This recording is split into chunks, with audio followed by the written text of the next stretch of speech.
fact, when I took over after what happened on the floor, and I was sworn in and I moved to my office, I was expecting to meet Professor Ocquaye for us to have a chat, and I didn't meet him there.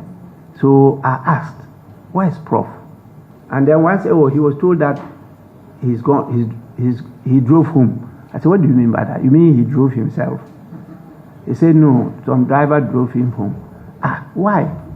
Why won't he wait for us to have a chat and discuss how to transit? And that was all. And so I really suffered a lot in silence. And because I wasn't also in government, almost all my, courtesies and others were taken away. I didn't get them at all for the 4 years that I was Speaker in the 8th Parliament. Ambassadors were afraid to meet me at the airport. They were even afraid to extend vehicles to me when I was doing official work outside.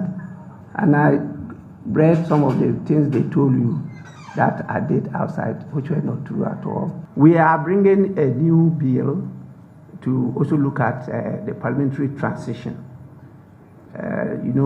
We passed a law, and that is one of the reasons I said what I said earlier on, that we're passing laws for the executive, forgetting about parliament. So we passed a Presidential Transition Act, but there is no law governing the transition of parliament.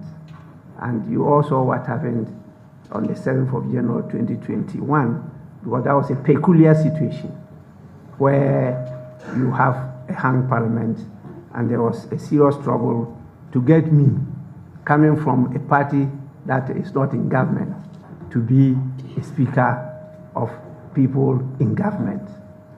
That is something that is being debated by most of you.